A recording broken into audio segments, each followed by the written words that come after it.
أشار له المسؤولون العسكريون.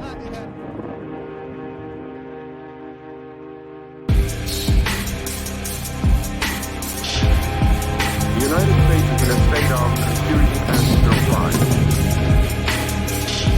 We fear this.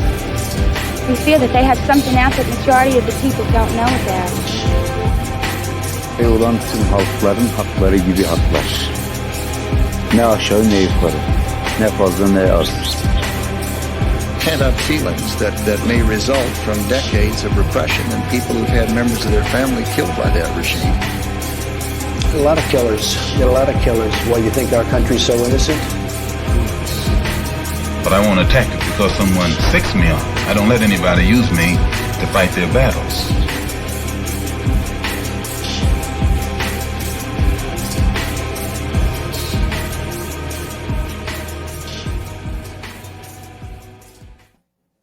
Hello, welcome to Varn Blog, and today I'm with Jeff from Morning Comrade. And while we were scheduled to talk about teachers union stuff, and I'm sure that's going to come up today, I think this conversation will probably be a little bit more sprawling, given how much has changed in the past 3 weeks since the last time we talked. I lately have been running a lot of guests like this, where it's like, well, I'm coming back because we need to update all the things since this dystopic hellscape that we lived in got even weirder. It's like an endless, like if we were in a fight right now, it's like we're like the opponent is just like landing this endless combination of punches on us that we're like kind of like really reeling from, I guess you could say. Yeah, you know, the left's relationship to the Democrats and the Republicans is the Republicans are punching us and the Democrats out at the same time. And the Democrats have decided that they are not going to be tagged in. In fact, they're going to run away. Yeah, they're the heel tag team partner. And we'll never see them again. And no, I mean, it's funny because I don't have delusions about Democrats, and I feel like perhaps the rest of the world is finally catching up to me. But I mean, like even on the Roe stuff, like again, and we could just jump right in. Like there was an interview that Kamala Harris did with Dana Bash on CNN. When Dana Bash, the CNN reporter, who is, I mean, I don't think I feel like I have to particularly like go out of my way to point this out, but she's no radical, to be clear. And when she asks Kamala Harris, like, are you going to do anything about this? Kamala Harris's response is, do what? Which is, I guess you know what is about right what to expect from Democrats at this point. Or, I mean, I guess it's always been the case, but I mean, the funny thing is there is things they can do constitutionally. One of which would be real fun. Would be someone actually challenge Mulberry versus Madison for constitutional review because the Supreme Court couldn't adjudicate that. It would actually cause a constitutional crisis, which would be fun. We might as well throw it all in the blender at this point. I don't mean to sound like a nihilist, but I'm like, you guys, could it possibly be worse than what's happening right now? Well, I mean, what is funny is the Democrats, we voted for them. Mm-hmm. We did what everyone asked us to do. When this happens, they blame their voting populations for not voting for them in 2016 and not, I don't know, Ruth Bader Ginsburg not taking the pressure to retire in 2009. Or Obama refusing to codify Roe, which was a top campaign promise for him. Right, which he dropped again in 2009. Yeah. When the Democrats had a supermajority that was filibuster-proof, and because they didn't want to show the division in their own ranks, they didn't push it. And this is still true. And you're in Louisiana. We have to talk about the fact that the DNC has been supporting your governor, who, while a Democrat, is leading the charge in many ways against Roe v. Wade because your state legislature is, and your governor's not particularly fighting them. No, not fighting. So it's really really. So the guy's name's John Bell Edwards, and he's like one of these. He's from the North Shore, from a place called Ponchatoula, which is like a fairly conservative area. He's got a background, I think, in law enforcement, or like he's an attorney. I feel like he's like, if he was, attorney. he'd be a Dixiecrat if we were in a slightly different time. Yeah, yeah. And he has been signed bill after bill that get passed through our demonic legislature that constantly finds new and exciting ways to signal and outlaw abortions and women's autonomy and that kind of stuff. And not only that, he also recently signed a bill just like right after it was that like weird negative area where the Roe decision had been the draft had been leaked, and the before the decision was released, there was sort of like a all out push to just make illegal, like criminal, like murder charges for people who for essentially people who have an abortion like at any point after like fertilization, not even like implantation.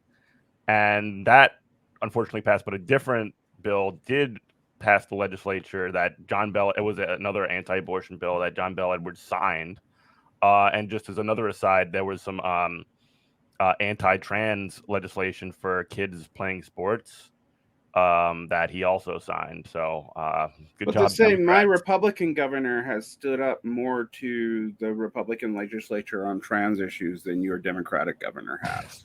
Yeah, it sucks, doesn't it? I mean, I guess not as much for you, I suppose. Not as much for your state. No, we still lost. I mean, even with the Republican governor opposing it, but they forced it through anyway to make a point. Even though it triggered a bunch of lawsuits immediately, the governor was trying to avoid. Yeah. It's been interesting to watch. And it's been interesting to think about the asymmetry of seriousness, because one thing I pointed out, I've been listening to people in the UK, because every now and then I'll listen to the BBC, because I realize that a lot of intelligent people, in quotation marks, Americans think that they get better news if they listen to British news. And what an insane thought to go through. It is actually, I mean, like, I could understand that when I was coming out of college and we first got access to the BBC regularly on the internet, and we hadn't seen that shit before. But after 21 years of that being readily available in the United States beyond late night NPR, rebroadcasting World Service,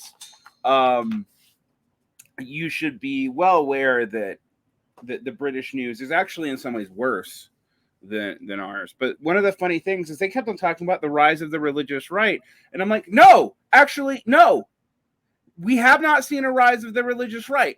In terms of raw demographics and in terms of position of the voting population, they've declined precipitously. All right. And yet, no one seemingly can oppose them because Trump stacked the courts. And I don't know, Biden can't be bothered to counter stack. Yeah, and the religious right that does exist, the sort of core that exists, is emboldened through that kind of action on the part of the conservatives, and complete inaction just seems like the wrong way to describe it. Like, inaction would be doing nothing, like running out of the way with your tail between your legs, like it's a stampede or something, seems more appropriate to me. So you have a party that controls two branches of government, has pull on the third by appointees, and yet can do nothing, and is about to have. I mean, what is crazy is how aggressive this conservative court is. It's way beyond Roe v. Wade. The reversal of stances on endorsement of public prayer by school officials, as long as it's not official from the school, is a reversal of 30 years of precedent, which this court has been chipping away at First Amendment protections for a long time, even before Amy Coney Barrett. the forcing states to fund religious programs regardless of what their state constitution says. That's something that's come out of the Supreme Court. That is somehow constitutional in America, which, like, Yeah. again, the sort of like wall between church and state in this country has never been like a solid wall as some people sort of perceive it to be. No, I mean, until the 13th and 14th Amendment, there wasn't a wall at all. It was Yeah. only for the federal government. Like, the state governments could do what they wanted, and they did. Actually, many of them didn't have religious freedom in their state. I mean, the thing is, if they really want to go for it, they can knock us back down to basically the non-amendment protections. And I want to talk to you a little bit about this, because Yeah. I think, like with unions, so this ties into what we're going to talk about a little bit, but the entire progressive sphere has been limited to fighting a cultural war, mostly through fairly arcane interpretations of U.S. constitutional law, not through legislative fiat and not through popular demand. Right. And this, I think, until Obergefell made people feel that the courts were an instrument of progressive change, and that the Democrats did not have to be relied on to codify that change into law, because they would always have the courts take the living constitution interpretation. Now, what we have seen in terms of jurisprudence, this court no longer believes in originalism. The originalism front is over. Right, which is a complete farce of conceptualization anyway. Right, and it was always a joke. Yeah. But now it's explicit. There is no tie to either precedent or even prior constitutional rulings. Right. That now what drives the court, they don't even need the fig leaf anymore. Like, because they don't need a fig leaf. They have 6-3 and they can count, I guess. Right. Well, I mean, and they really have 4 to 1 to 3. But this Yeah. This is Roberts is trying to play the Sandra Day O'Connor role, but there's no longer significant balance for that to work. Right. He could do that and it doesn't even matter. The other reason Democrats were dumb is, frankly, a lot of the liberal justices from the 70s and 80s were won over, I mean, from a conservative standpoint. They were moderate conservatives appointed by Republicans, and they moved more and more towards the liberal jurisprudence side. I don't think people realize this, but it's been an operating assumption the entire time. The Democrats have been kicking up this fervor about the Supreme Court for years and years and years and years. Mm-hmm. The operating assumption was there'd be enough people like John Roberts to become Stephen Breyers, right? Like, that was the assumption. Or at least the worst you were going to get is a bunch of Sandra Day O'Connors. And that is what Gorsuch and Kavanaugh claim they'd be. And in some instances, Gorsuch actually is that, but not on this issue. Mm-hmm. But in general, the court's fucked. But the Democrats have played an active role in this. And and I hate to be this cynical, but I can't not believe they sat down and did nothing serious, knowing they couldn't get anything through the Senate, because they didn't want to get rid of the filibuster because they don't want to primary Joe Manchin. But at this point, it's like, you dumb motherfuckers should have, even from the DMC standpoint, much less from the progressive standpoint, should have primaried that motherfucker, even if it meant you were going to lose, because you're going to lose anyway. Right. Like, but now you can't, you can literally say that you let Joe Manchin and Kristen Sinema set your agenda, so you could complain about it, but still like keep them up. And yes, Sinema is probably going to get primaried out, but then the likelihood is that the progressive Democrat that replaces her will not get elected. Right. So now I say all this, I'm not an electoral roadist anyway. So, like, this has never been my strategy. I'm not anti-electoral. I've always talked about, voting as a defensive act, as part of a united front act. I don't endorse candidates. Multi-pronged strategy. Yeah, multi-pronged strategy, and the smallest prong is electoral, frankly, for me. But I've just been aghast at this, and I will admit, you saw cycles of hysteria. With the first day, people, like, you got your normal Democratic Party hacks attacking Bernie and Susan Sarandon for this. I love when that happens. It's like the tides. Yeah. Like, every time something horrible happens, you just know that that's coming. Yeah, and it's just like, okay, so 2016's the reason why this happened, even though, let's be honest, HRC had Tim Kaine as the vice president, which would put him as the tiebreaker in the Senate if there was a tie, and there wouldn't have been because it wasn't close. The Republicans almost would have probably gained seats if HRC had won. I know that's weird for people to think about, but it's almost assured that the blue wave that happened in 2018 would not have happened under a Clinton presidency.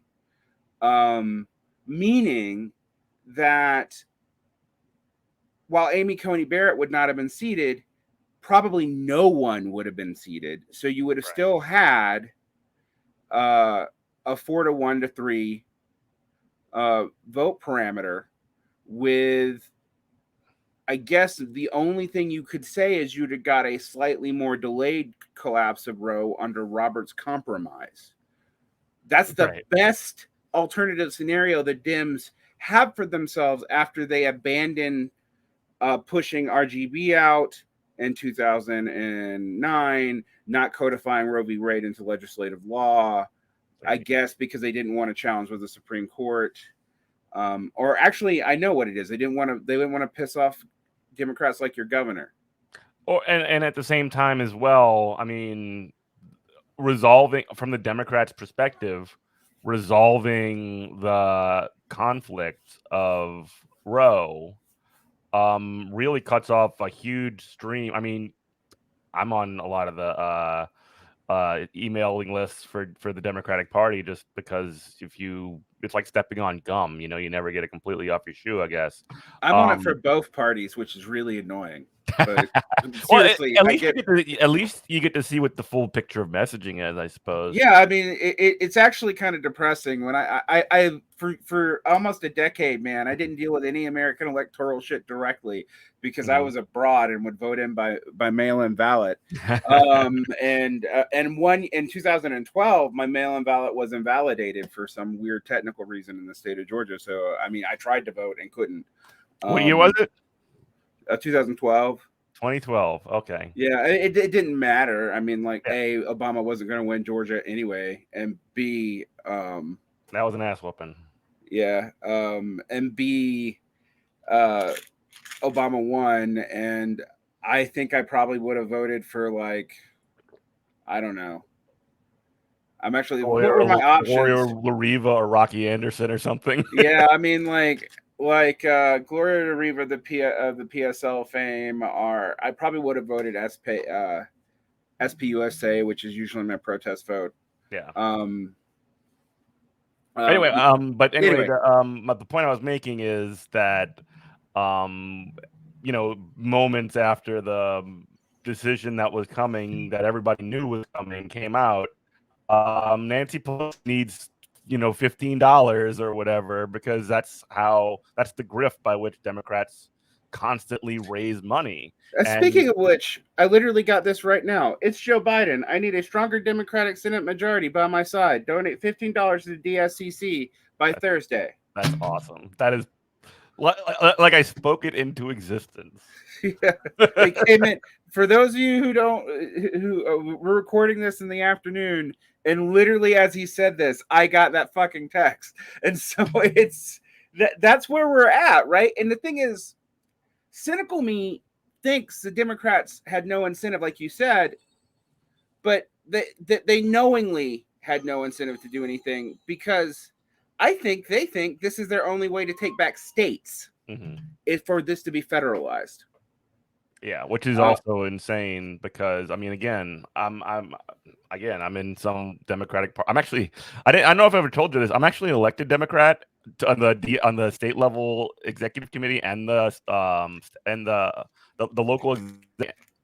It was like the easiest thing in the world because nobody runs in my district because I live in a I'm not like committed to anything or the project or anything. It's No, more of a but curiosity yeah, than anything else. And well, one of the things that I keep hearing from these people is, well, we need to support this guy Luke Nixon for to contest against John Kennedy for Senate, right? You know, John Kennedy, the guy who kind of talks like um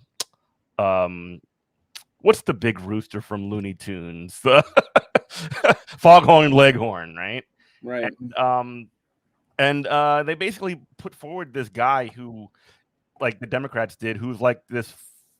He reminds me of a combination of John Bell Edwards and what was the woman who lost to Rand Paul in Kentucky that ran for Senate? The Air Force woman or whatever. Spent millions and millions of dollars. Yeah, I do remember who you're talking about. Actually, now you bring it up, but I don't remember her name. Amy Yes. something or other. It doesn't Yeah. really matter that much, I suppose. But like, this is exactly the same campaign that is going to spend so much money to try and contest for this Senate seat.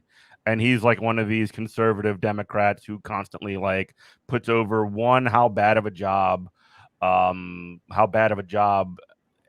how like personally like unpleasant this John Neely Kennedy guy is, and then 2, putting over his like Air Force like background, bona fides, fighter pilot bullshit, and then 3, like kind of hidden underneath is that he is just like John Bell Edwards, one of these Democrats that is like anti-choice and anti all this other stuff. So there's this sort of like broad conception that that's the only kind of person that can win the state of Louisiana. You have to be anti-choice, which is insane. But it's if you rule that out, I suppose you kind of never have to even call that question and never have to have that fight, which I don't know. They clearly don't want to have that fight. I mean, that's.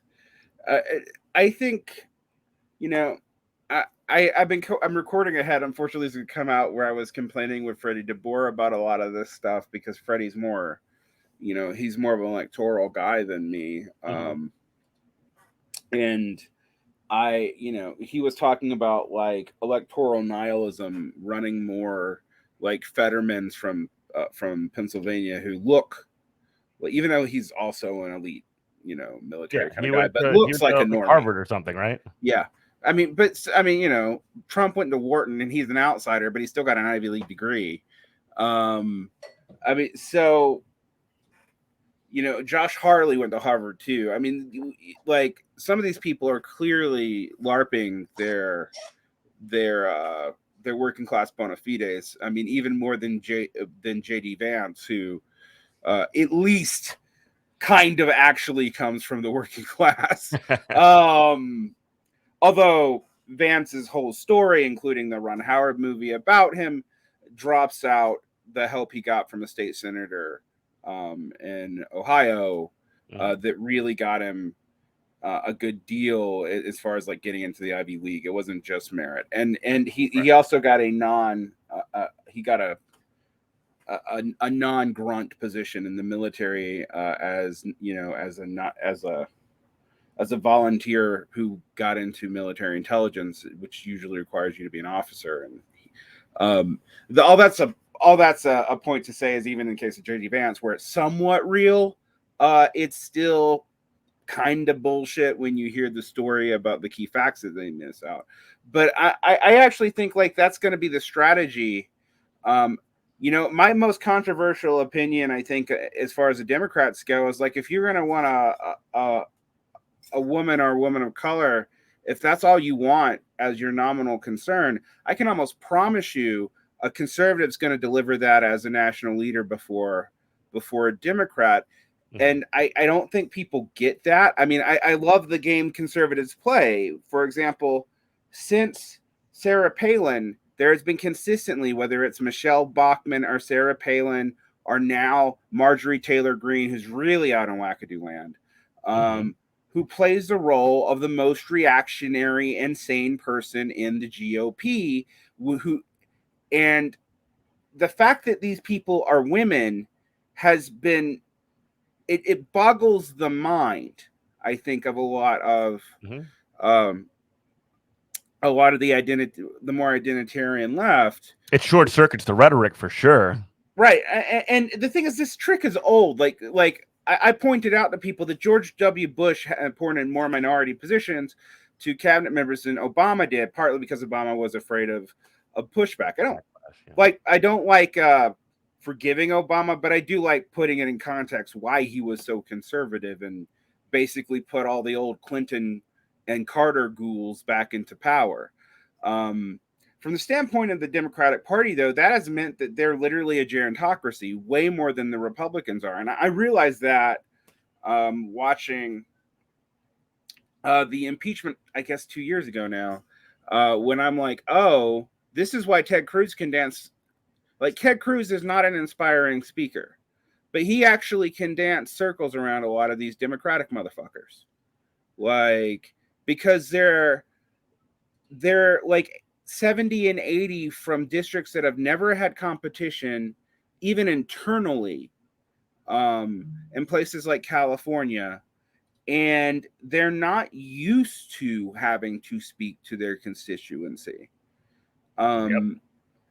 even more than Republicans. And at least the other irony of this, and I guess this is something I want to get your thought on.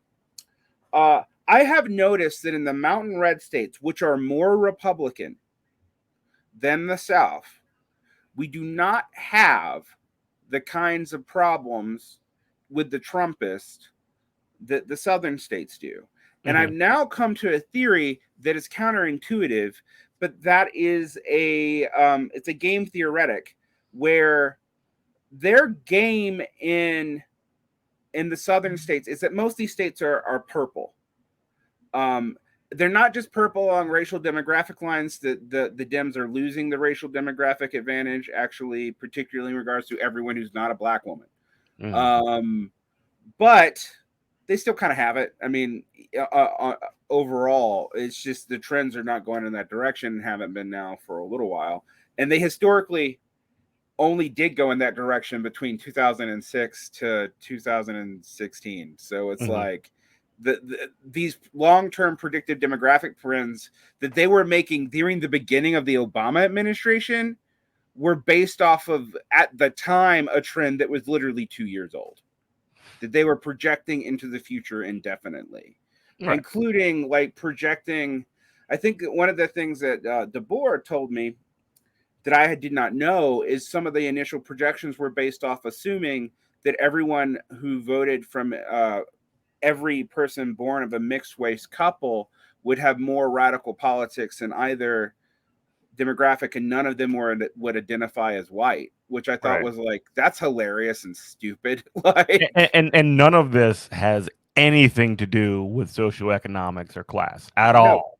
It's just it doesn't. Completely like identity, demographics, or destiny, which, like, I mean, there might be like a patina of truth to that, I suppose, but like you're saying, it doesn't pan out definitely in the ways that it's being presented, and the trends that are being put forward are not like over any period, like any serious period of time.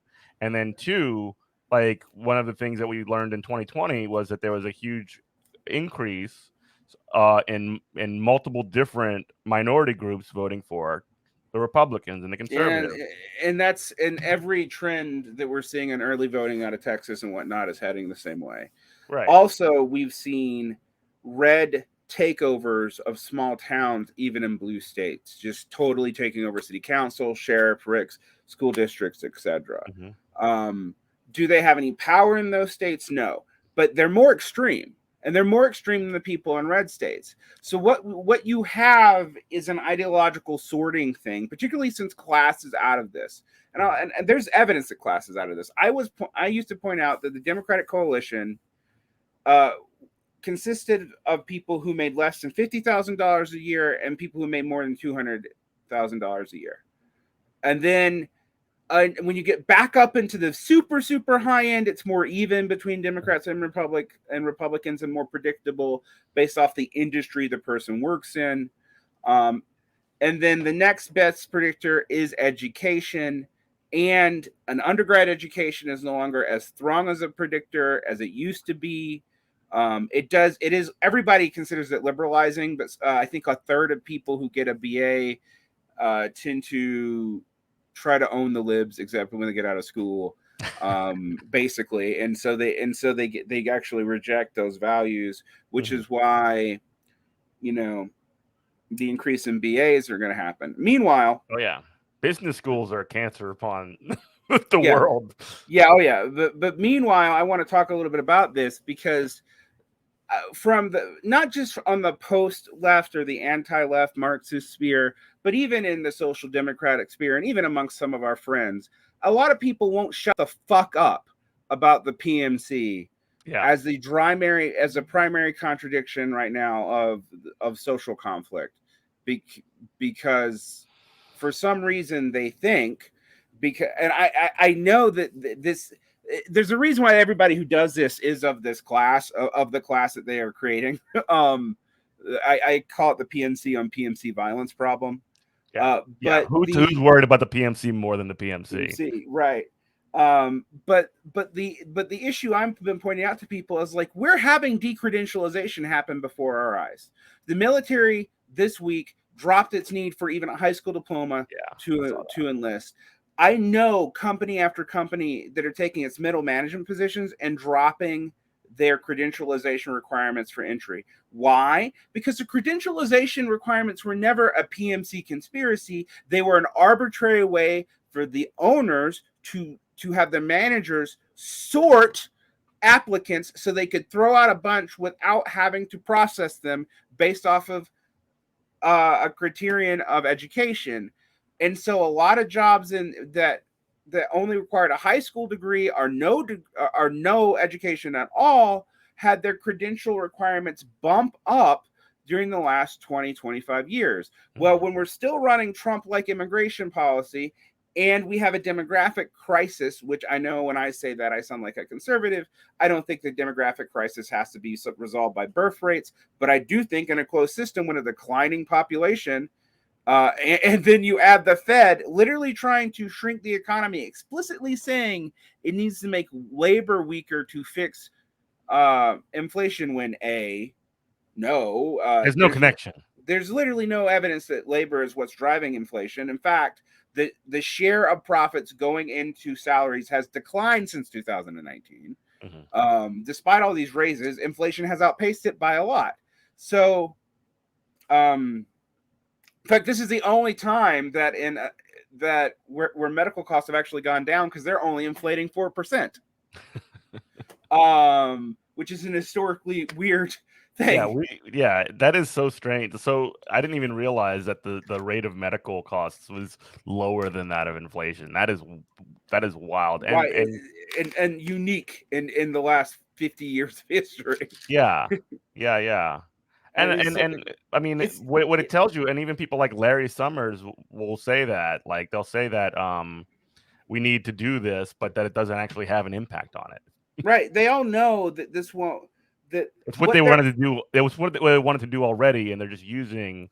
And I mean, I don't want to, like, I'm saying it's similar to the shock doctrine, not to say that, like, everything in the shock doctrine is, like, perfectly analog to this. You know that I'm going to complain about Naomi Klein, but yes, but it's a similar. We have a crisis. We have to leverage it. Is my point. I don't mean to, like, go into a side thing about Naomi. We're not going to do this, because I actually think you're right. I also think this is intended to weaken labor, because they know that labor is going to be strong just from declining demographic numbers. And as a side note, there's no way they can shrink the economy and do the renationalizations that they're saying they need to do, and reshoring all this for what is increasingly a multipolar world that all the leftists think is going to be a good thing and lead to. I'm talking about this because basically every assumption that I see leftists operate under right now is downstream from democratic assumptions, and they're all wrong.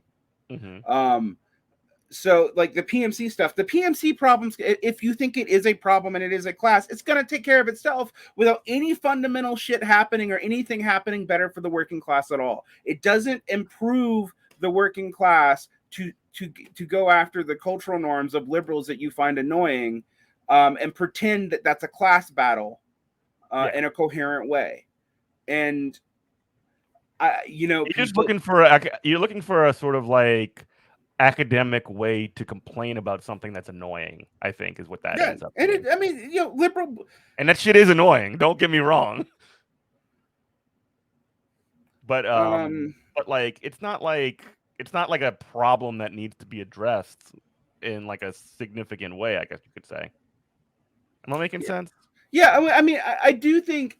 Let me rephrase that. I do think when people complain about the priorities of the left, and they look at them and say they're the priorities of a bunch of downwardly mobile, educated strata of workers, I think that's true. Yeah, what I true. don't think is that makes up a coherent class analysis. No, it's not. It's like a subclass. No, it's not even a subclass, because subclasses aren't a thing. It's like a thin strata of like if that is almost like intelligentsia thinking. Like they would be kind of jumping in, and they would be the ones that have the ability to make decisions on behalf of the class, which I don't think is even the case, because most working class people don't listen to them. Yeah, I was about to say, and also it depends on how you define this. So if you define PMC as the 5% of as a set percentage of elites, like Peter Turchin does in his inter-elite conflict theory that a lot of PMC people will borrow from. Well, Turchin actually defines the elite very, very. It's actually just like a statistical argument. It's like the 5% most successful in any field. Right. And so that's a different argument than the argument that I've seen. And Catherine Liu got, I like Comrade Liu a lot. I've even had some private exchanges with her on Facebook where I calmed down my rhetoric against her Virtue Herders book. But I will stick by the fact that book doesn't actually have any political economy in it at all. Like, it's a cultural analysis. And then I actually think it misconstrues, like when it talks about like the heroic period of the APA, and I'm like, they weren't doing that for the benefit of society. They were doing that to curtail their profession. Like, it wasn't out of the kindness of their hearts. These are the same people that were opposing socialized medicine in the 50s and 60s. Like, come on. So, in some ways, I think the Liu book is really hard on the PMC, whatever that is. But I also think it's actually really soft on the PMC of the past, because it has this image of the post-war, the post-war baby boom thing. And then maybe I think in Liu's case, she thinks that China might have a similar scenario. And I, being a dirty economic determinist in some ways, not in all ways, but in some ways, we'll just point out that, like, well, China right now is in the same spot as the United States was. You'll have people like Michael Roberts try to say that there is no business cycle, which is not true. There's a cycle. It just hasn't dipped in the full recession through negative growth. It probably will this year. And also the little tricks of quantitative easing and all these other things that kind of keep the boat afloat or put some plugs in the leaks.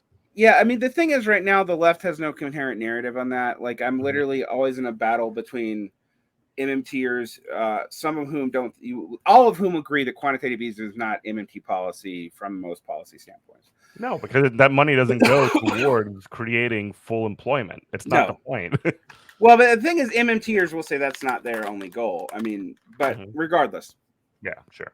The issue that you have with MMTers is most of them think that quantitative easing is just a form of open market operations. And it kind of is, with the exception of the fact that they started buying private assets and debt to curtail it. Now, the justification given by the Fed isn't true, and this is why I agree with the modern monetarists. The idea that it was backdoor increasing the money supply by injecting firms with low interest and no interest loans, basically, Treasury buys to get rid of all these toxic assets. I think that it actually didn't increase the money supply because they weren't they weren't spending it into the general. I think they were doing like stock buybacks and this and the other. It's not a part of any real economy. No, and so it wasn't it didn't lead to inflation because it wasn't increasing the monetary supply. What it did, however, in my opinion, because of the kinds of assets the Fed was willing to buy after TARP and again after 2020, so under authorization from the TARP through open market operations and QE, they started buying toxic assets. That's where all those toxic financial instruments went, because when the Fed buys them, they can blow up. It doesn't matter. Right. It's basically like, we just containing the explosion. Yeah, it's containing an explosion. During this time period, and this is where I fight with the MMTers, because I have a theory that this entire rentier neo-feudal economy that we have is based off of the idea that the Fed was always going to keep buying the toxic assets, so there was no risk to investors. So you had boom markets on bullshit assets for a decade. That's when all the social media companies became profitable and took everything over. I want to point that out. They were not profitable before 2008. In fact, they weren't profitable before 2016, for the most part. I think Twitter's like never made money. But that's also true for like every Elon Musk thing that's all made money basically off of speculative branding. And everyone's like, oh, people will tell me, oh, you can do that forever. And I'm like, you can only do it if people think the toxic assets will be eaten up. Whether or not that speculative branding and government contracts, especially when it comes to SpaceX as well. Exactly. So you get these government contracts, then you have this market condition that's been created by QE where people feel like, particularly after 2020, when by all recognizable anything, the stock market should have collapsed. Yeah. And it didn't, because QE stopped it from doing so. It wasn't direct injections of cash. It was basically hiding all these assets that were probably toxic. Well, in addition to increasing the rates, QE is over. Now we're only buying T-bills for meeting the federal interest rates, which means that we're back to pure market operations. Now, the reason why that matters for us is this is going to be a fucking time bomb. Okay, we have lost the Senate. We have now the situation where, and I want people to think about this, Jerome Powell kept quiet on all this until he was reappointed by Biden, and then started talking about implementing these changes to the economy. Whether or not if the Fed is politically independent, it is fucking the Democratic Party, like almost on purpose. Because it is curtailing their ability to do anything. And then you have this tendency that Democrats want to do, because Democrats believe the fiscal responsibility rhetoric of Republicans, and Republicans don't believe it. More so than the Republicans do. I was about to say. The Republicans don't, because the Republicans aren't economically idiotic, actually. Like, they actually know that if you did what they said they were going to do and contract the money supply by getting rid of all government debt, the economy would crash. Like, that's a cornerstone of the American economy is debt. Right. Everything is based off of debt keeping liquidity going. Yes. And the Democrats tend to cut that off in a lot of ways. Yeah, because they're always afraid of political pushback and Republican attacks. So then they end up being the fiscally responsible ones. So they actually end up usually proceeding over periods of higher inequity than Republicans. And in many ways, they actually oversee austerity usually too. And it's hard not to think after Obama that they know they're doing it. And they also sort of have this assumption that there is no political penalty to doing austerity. There's only a political penalty to expanding government spending and an expanding government project, despite the fact that that's what they rhetorically, like when they want to get elected or whatever, like claim to want to do, right? Oh, we want to do the child tax credit. We want to do this or that. These, these expensive programs, which we want to do, even when they don't believe it. Like they'll say we want to forgive student debt, even, which I'm not even necessarily sure would be. I mean, it would help me out. Yeah, I have my stance on forgiving student debt. I've even talked to some conservative people who, if you really push them and it wasn't a Democrat, they admit that this is a problem. Yeah. That this was a debt time bomb, that it's federally subsidized, that you can't discharge it by bankruptcy. And here's why I know the Dems aren't serious, because there actually is. I mean, one of the things that that Biden floated that you could get by on is like just allow debts to be discharged by bankruptcy again. Yeah, that would be very simple. And just treat them like private debts so that the government's not all on the line for them. And nope, they're not doing that. There's been my things like, okay, just forgive the goddamn interest. Just stop the interest. So I mean, because then no one can say we aren't paying back what we borrowed. Right. That would or at least fix the interest at a certain amount that it can only accumulate like over the lifetime. like the fact that the interest can be infinite is insane, especially considering how many. And it reprioritized on like I think my interest is like 8%, and they let me, and I did IBR for a long time, right? I actually, even though I have rarely I have rarely missed a payment. There were some months that I have early on where I went in deferment. I owe more now than when I fucking started. Yeah.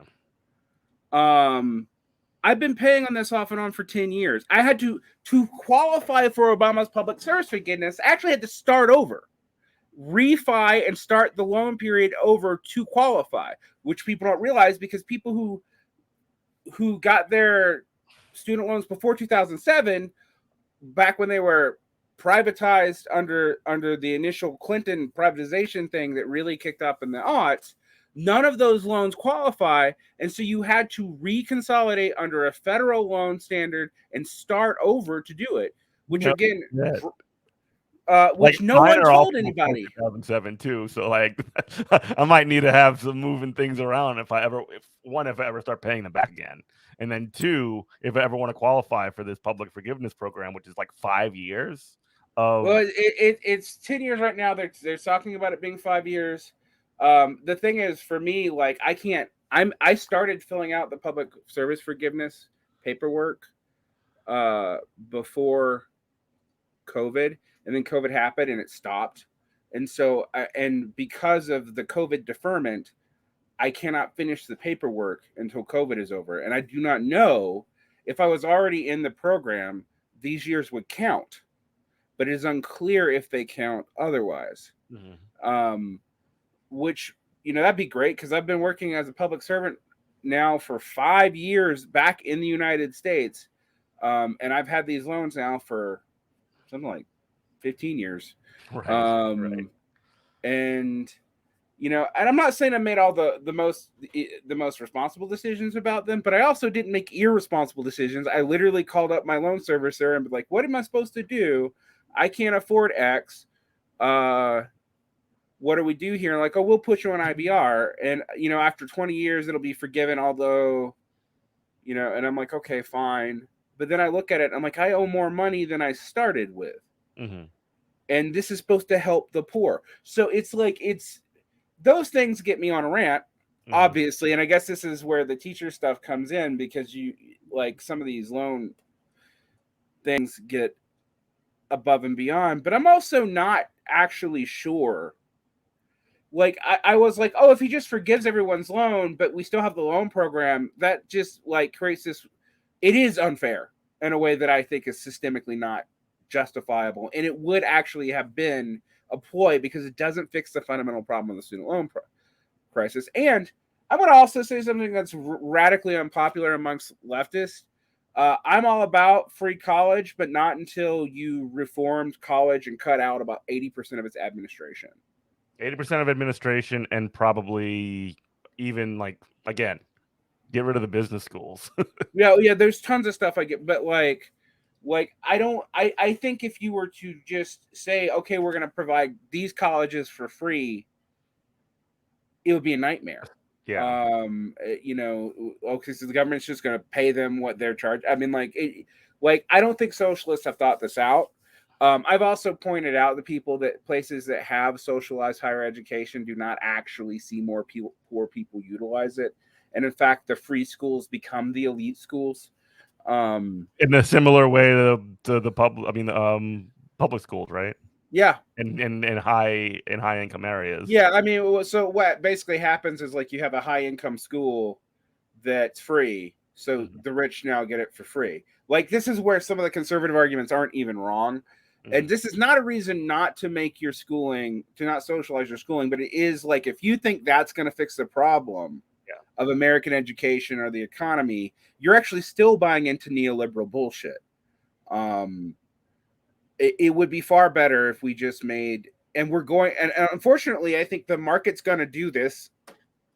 We're going to make a whole lot of jobs that really didn't need to have degrees, but we're having them as an artificial sorter.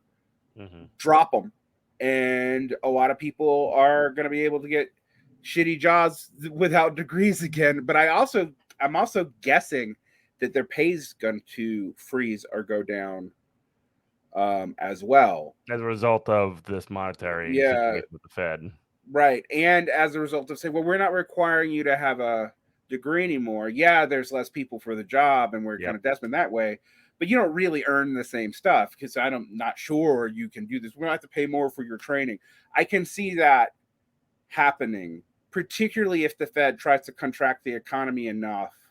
Because what I think I don't think they're trying to lead to mass unemployment. I do think they're trying to slow things down. I think they're trying to shrink the economy down to population size, frankly. That's still going to hurt a lot of people. I'm wondering if some of these would affect this sort of like decredentialization, and essentially could be viewed as almost like a proletarianization of some professionalized jobs in the past.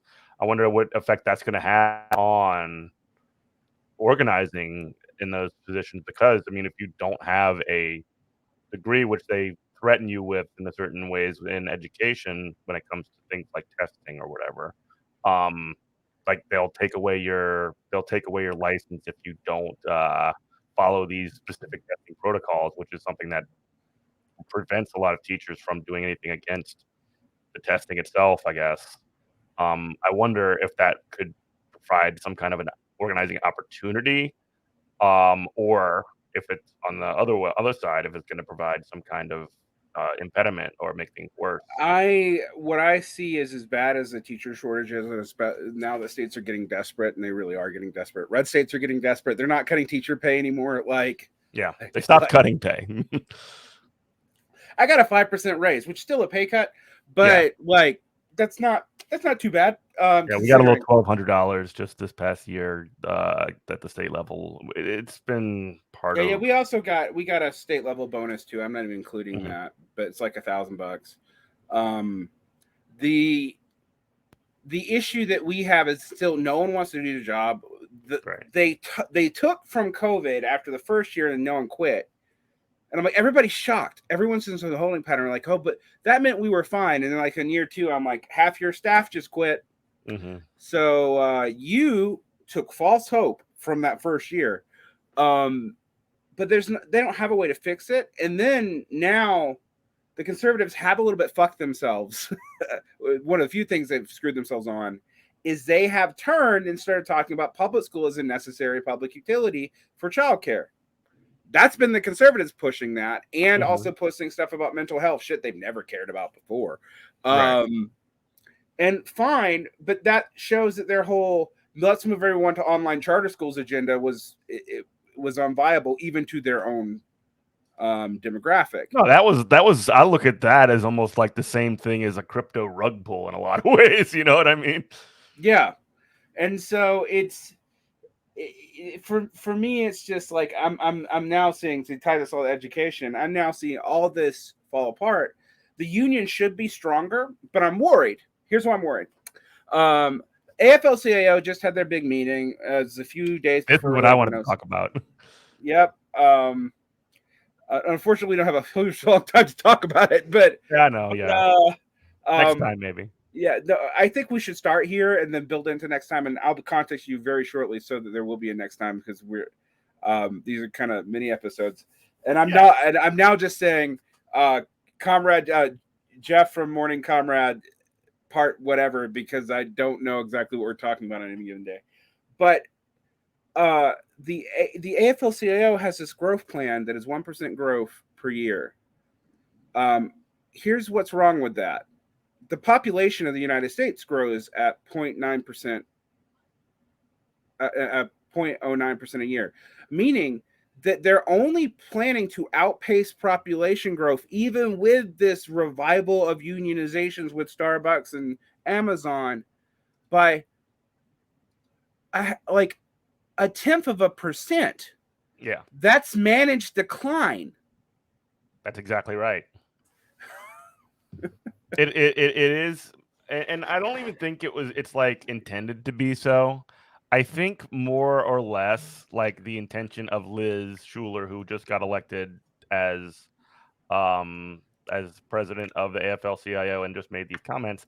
I think her intention was like, oh, 1 million workers. That sounds like a lot. Let's just say we want to organize 1 million workers in the next 10 years. When the numbers of like that exist in reality, or the numbers that would be necessary to actually grow the labor movement, are not even close to that, right? Yeah, it's like the DSA. We're so huge until you actually look at the population of the United States. Correct. It's Yeah. So like, we have 100,000 members or whatever, which isn't even like the it's a real borough number. you could drown in New York. Like, you Yeah. just have to flood a couple of New York blocks, and you got rid of that Yeah. many people. Which Like, isn't to say either it's are also significant compared to every other left thing we've ever had. correct. So, Correct. And again, to well, just since the 50s, anyway. Go ahead. since but anyway, to sort of like put a point on this, like it does show probably more than anything. I don't think the intention of the leadership of the AFL-CIO is to do managed decline or anything like that.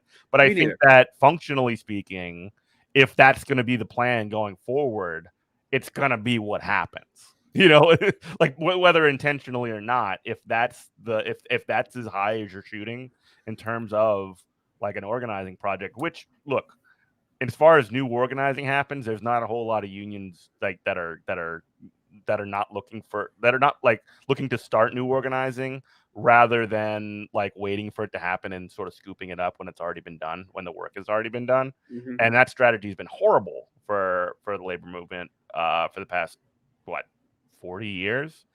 I guess my point is that, like, if I appreciate the impulse to say we need to grow our ranks, but I mean, that's a step up from the last 10 years, honestly. yeah, But still, that's my point. But like functionally speaking, if that's the growth that you're talking about, it's not growth, and yeah, it is managed decline in a certain sense, whatever yeah. however you're spinning it. I mean, this is a backdoor. I think we're gonna have to end at this point, but I'm gonna just throw this at you. And this would be where we pick up soon, and I'll send you time very soon to get this bet, so we It's can do a part summertime, 3. so I'm pretty free. Yeah, I'll probably be contacting you for sometime next week, honestly. And I'm gonna put this up pretty quickly. A lot of the things I'm pre-recording are going up like weeks, months later, but this will go up quick because it's like, who knows? All this may be reversed. We might be a civil war by next week. Like, maybe the liberals complaining about civil war were right. I don't know. But no, in a real sense, I think I don't even have a gun. yeah, that's unfortunate. I don't own one right now, but I am good with one.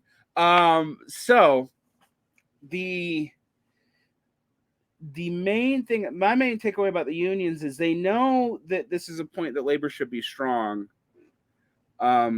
they also know that they have no allies, I think. And I will say another thing about the AFL-CIO, and this has not just been under the current leadership, but the last one, as much as they suck, and do not get me wrong, they do, the upper leadership of the AFL-CIO sucks, but they have finally fucking realized that the Democrats do not really show that much loyalty to them.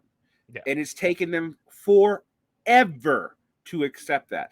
Like, pretty much, what was it, like almost all money that they spent that were not spent in, because you can't spend dues on lobbying, but all additional money that they spent that weren't to just maintaining local unions and union buildings and whatnot for the past 40 years has been on lobbying Democrats for nothing. They've gotten nothing for it since the 80s.